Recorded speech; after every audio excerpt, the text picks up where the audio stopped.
So hello friends, welcome to my YouTube channel pharmacy Mitra. आज हम लोग फार्मास्यूटिकल केमिस्ट्री के एक बहुत ही इंपॉर्टेंट टॉपिक के बारे में बात करने वाले हैं।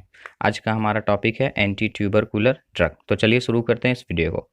सबसे पहले इस वीडियो में हम लोग देखेंगे एंटी ट्यूबरकुलर ड्रग के डेफिनेशन के बारे में, उसके क्लासिफिकेशन के बारे में, और जो ड्रग्स क्लासिफाइड हैं उनके केमिस्ट्री, प्रॉपर्टीज़, स्टोरेज, फॉर्मूलेशंस और ब्रांड नेम्स के बारे में, और साथ ही हम लोग देखेंगे मैकेनिज्म ऑफ एक्शन, यानी कि वो ड्रग्स काम कैसे करते हैं उनके बारे में। तो चलिए शुरू करते हैं इस वीडियो को ट्यूबरकुलोसिस के डेफिनेशन से। तो साथियों, ट्यूबरकुलोसिस एक ऐसी बीमारी है जो कि माइकोबैक्टीरियम ट्यूबरकुलोसिस नाम के बैक्टीरिया से होती है।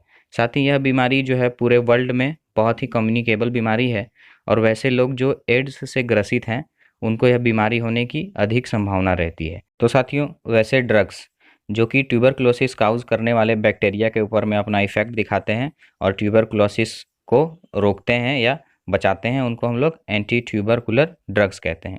साथियों, इसका जो इलाज है वो मल्टी ड्रग थेरेपी के द्वारा संभव है, जो कि 4 से 9 महीने तक की चलती है। चलिए बात करते हैं इस ड्रग्स के क्लासिफिकेशन के बारे में। तो इस ड्रग्स का क्लासिफिकेशन का पहला बेसिस है आपका on the basis of chemical properties. इसमें 2 कैटेगरी हैं। पहला है आपका सिंथेटिक ड्रग, दूसरा है एंटीबायोटिक। सिंथेटिक ड्रग्स में isoniazid, para aminosalicylic acid, ethambutol, thiacetazone, ethionamide, pyrazinamide, streptomycin, rifampicin, cycloserine. अब है दूसरा basis on the basis of tubercular management, यानी कि इलाज के तरीके के हिसाब से। तो इसमें एक है फर्स्ट लाइन ड्रग, दूसरा है second line drug. First line drug का मतलब वैसे ड्रग्स जिनका इस्तेमाल डॉक्टर पहले करता है, और सेकेंड लाइन ड्रग जिनका फर्स्ट लाइन के बाद अगर कोई इफेक्ट ना हो तब सेकेंड लाइन ड्रग्स का इस्तेमाल किया जाता है। इस पर मैंने एक अलग वीडियो बना रखी है, आप चाहें तो देख सकते हैं। तो फर्स्ट लाइन ड्रग में है आपका आइसोनियाजाइड, इथाम्ब्यूटॉल, पाराजीनामाइड, रिफाम्पिसिन। और सेकेंड लाइन ड्रग में है आपका पारा एमिनोसैलिसाइक्लिक एसिड, स्ट्रिप्टोमाइसिन और साइक्लोसेरिन। साथियों, ड्रग्स का जो उच्चारण है वो बहुत ही जरूरी है, हमेशा से शुद्ध ही होना चाहिए। तो चलिए बात करते हैं एक एक करके सभी ड्रग्स के बारे में। पहला है आपका आइसोनियाजाइड, यानी कि INH। इसके स्ट्रक्चर में एक आपका पाइरिडिन रिंग है और दूसरा कार्बोहाइड्राजाइड सब्स्टिट्यूएंट है। यह एक पाइरिडिन डेरिवेटिव है, साथ ही एक्सीलेंट ट्यूबरकुलर ड्रग भी है और सस्ता भी है।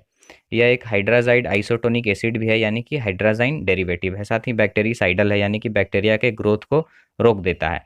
इसका आईयूपीएक नेम पाइरिडिन 4 कार्बोहाइड्राजाइड है। नेक्स्ट है आपका मैकेनिज्म ऑफ एक्शन, यानी कि यह काम कैसे करता है। तो आइसोनियाजाइड माइकोलिक एसिड के साइंथेसिस को रोक देता है, जो mycolic acid mycobacterium cell wall के लिए एक जरूरी कंपोनेंट है। इसके फिजिकल प्रॉपर्टीज़ हैं कि यह एक कलरलेस क्रिस्टल है या वाइट क्रिस्टलिन पाउडर है जो कि ऑर्डरलेस है। इसका मेल्टिंग पॉइंट 171.4 डिग्री सेल्सियस है। साथ ही यह वाटर में फ्रीली सॉल्युबल है और क्लोरोफॉर्म और ईथर में स्लाइटली सॉल्युबल है। बात करते हैं इसके केमिकल प्रॉपर्टीज़ के बारे में। वेनिलीन के गर्म सॉल्यूशन को आइसोनाइजाइड के सॉल्यूशन के साथ मिलाते हैं और कुछ देर के लिए छोड़ देते हैं, तो हमें एक येलो प्रेसिपिटेट मिलता है, जो कि हम बाद में ग्लास रॉड से कंटेनर से निकाल सकते हैं। इसका स्टेबिलिटी और स्टोरेज है कि यह लाइट से बहुत ही ज़्यादा अफेक्टेड होता है, इसलिए हमें इसे एक वेल क्लोज कंटेनर और लाइट रेजिस्टेंस कंटेनर में रखना पड़ता है। इसके यूजेस हैं कि यह एक एंटी ट्यूबरकुलर ड्रग है और इसके ऑफिशियल फॉर्मुलेशन हैं जिनमें isoniazid IPBP, isoniazid tablets IPBP और isoniazid injection BP। Brand names जो पॉपुलर हैं वो आपका INH, आइसोसिड, आइसोनेक्स, नाइट्राजाइड और हाइड्राजाइड। बात करते हैं दूसरे ड्रग्स के बारे में, जो है आपका पारा एमिनोसैलिसाइक्लिक एसिड। इसके स्ट्रक्चर में एक बेंजीन रिंग है जिसमें एक कार्बोक्सिलिक एसिड, एक अल्कोहल और एक एमाइन सब्स्टिट्यूएंट जुड़े हुए हैं। यह पारा एमिनो बेंजोइक एसिड का स्ट्रक्चर एनालॉग भी है, यानी कि स्ट्रक्चर उससे मिलता जुलता है। साथ ही यह एक बहुत ही स्पेसिफिक दवा है ट्यूबरकुलोसिस के लिए, और इसका इस्तेमाल आइसोनियाजाइड के साथ में किया जाता है for the treatment of tuberculosis. इसका आईयूपीएक नेम है 4 एमिनो सैलिसाइक्लिक एसिड। अब बात करते हैं इसके मैकेनिज्म ऑफ एक्शन के बारे में। तो फॉलिक एसिड जो कि बैक्टीरिया के ग्रोथ के लिए एसेंशियल होता है, और फॉलिक एसिड को सिंथेसाइज करने के लिए पाबा की ज़रूरत पड़ती है। जैसा हमने आपको पहले ही बताया कि पारा एमिनोसैलिसाइक्लिक एसिड और पाबा का स्ट्रक्चर लगभग सेम होता है, तो दोनों में एक्टिव साइट के लिए कम्पिटिटिव इनहिबिशन होता है, और पारा एमिनोसैलिसाइक्लिक एसिड वहाँ पहले पहुँच जाता है और फॉलिक एसिड के सिंथेसिस को रोक देता है। तो फॉलिक एसिड के सिंथेसिस को रोक देता है तो बैक्टीरिया का ग्रोथ नहीं होता है और वो धीरे धीरे डेथ हो जाता है। आगे बात करते हैं हम लोग इसके फिजिकल प्रॉपर्टीज़ के बारे में। तो इसका फिजिकल प्रॉपर्टीज़ है कि यह एक माइक्रो क्रिस्टलाइन पाउडर है जिसका कोई भी ऑर्डर नहीं है और साथ ही स्लाइटली एसिडस ऑर्डर भी है। यह पानी में स्लाइटली सॉल्युबल है और अल्कोहल में मोर सॉल्युबल है। इसका स्टोरेज 40 डिग्री सेल्सियस के ऊपर होना चाहिए और लाइट से प्रोटेक्टेड होना चाहिए। नेक्स्ट देखते हैं इसके यूज़ के बारे में। तो यह एक एंटी ट्यूबरकुलर ड्रग है। साथ ही नाउअडेज इसका इस्तेमाल कैल्शियम एमिनोसैलिसाइलेट और सोडियम एमिनोसैलिसाइलेट के तौर पे किया जाता है, जिसमें सोडियम एमिनोसैलिसाइलेट जो है वो सोडियम साल्ट और पारा एमिनोसैलिसाइक्लिक एसिड है, जिसका ऑफिशियल फॉर्मुलेशन आपका सोडियम एमिनोसैलिसाइलेट आईपी सोडियम या एमिनोसैलिसाइलेट ग्रेनुअल्स आईपी, एमिनोसैलिसाइलेट टैबलेट्स आईपी। इसके ब्रांड्स नेम्स जो है वो कुछ है एमिनॉक्स, पारासाइल सोडियम, पास सोडियम डाइहाइड्रेट, एमिनोसैलिसाइलेट सोडियम, सोडियम पास इत्यादि हैं। तीसरा ड्रग जो है वो आपका इथाम्ब्यूटॉल। इसका स्ट्रक्चर आप देख सकते हैं। इसका आयुपेक नेम है 2,2- इथाइलिन डाइअमीनो डाई 1 ब्यूटानॉल। यह एलिफेटिक डाइअमाइन का एक हाइड्रोक्लोराइड है जो कि एक इथाइलिन डेरिवेटिव भी है। साथ ही इसका जो डेक्स्ट्रो आइसोमर है वो लेवो आइसोमर और मेसो आइसोमर से मोर पोटेंट है। यह एक बैक्टीरियोस्टेटिक है, यानी कि उसके ग्रोथ को रोक देता है। बात करते हैं इसके मैकेनिज्म ऑफ एक्शन के बारे में। तो इथाम्ब्यूटॉल जो है वो माइकोबैक्टीरियल अर्बिनोसाइल ट्रांसफेरेज एंजाइम को रोकता है, जो कि माइकोबैक्टीरियल सेल वॉल का एक बहुत ही इंपॉर्टेंट कंपोनेंट है। इसका फिजिकल प्रॉपर्टीज़ में है यह एक वाइट और क्रिस्टलाइन पाउडर है, साथ ही ऑलमोस्ट ऑर्डरलेस है, वाटर में फ्रीली सॉल्युबल है और इथेनॉल 95% में सॉल्युबल है। यह 87 डिग्री टू 89 डिग्री सेल्सियस पे मेल्ट कर जाता है। नेक्स्ट है आपका केमिकल प्रॉपर्टीज़। तो जब हम लोग इथाम्ब्यूटॉल हाइड्रोक्लोराइड के एक्वा सॉल्यूशन को क्यूपरिक सल्फेट सॉल्यूशन या सोडियम हाइड्रोक्साइड सॉल्यूशन के साथ मिलाते हैं तो एक ब्लू कलर मिलता है। इसका स्टेबिलिटी एंड स्टोरेज है कि इसे हमें एक वेल क्लोज्ड कंटेनर में ही रखना है। इसके यूजेस हैं कि यह एक एंटी ट्यूबरकुलर ड्रग है, साथ ही यह सिलेक्टिवली ट्यूबरकुलास्टिक ड्रग भी है, यानी कि ट्यूबरकुलोसिस को ठीक करने के लिए इस्तेमाल में लाया जाता है। इसके ऑफिशियल फॉर्मुलेशन है ethambutol hydrochloride IPBP, ethambutol hydrochloride tablets IP और इथाम्ब्यूटॉल टैबलेट्स BP। इसके कुछ ब्रांड नेम्स हैं जिनमें सुराल, इब्यूटॉल, डैडिब्यूटॉल, EMB एक्सेट्रा। बात करते हैं चौथे ड्रग के बारे में, जो है आपका इथियोनामाइड। इसका आयुपेक नेम 2 इथाइल पायरिडीन 4 कार्बोथायोअमाइड है।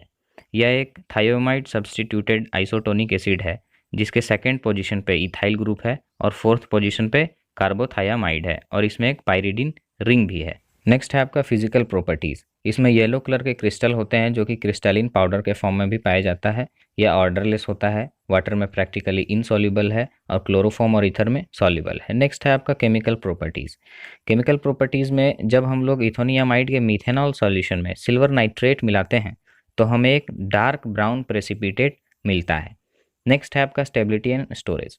तो चूंकि ये लाइट के एक्सपोजर में डार्क हो जाता है तो इसलिए हम लोग इसको टाइटली क्लोज्ड कंटेनर और लाइट रेजिस्टेंस कंटेनर में रखते हैं। यह एक एंटी ट्यूबरकुलर ड्रग है और इसका इस्तेमाल तब किया जाता है जब ट्यूबरकुलोसिस दूसरे दवाओं से ठीक ना हो रहा हो। इसका ऑफिशियल फॉर्मुलेशन है इथोनियामाइड IPBP और इथोनियामाइड टैबलेट्स IP। इसके कुछ ब्रांड नेम है जिनमें एमिडाजीन, इथीमाइड, इरिडोसिन और टियोमिड है।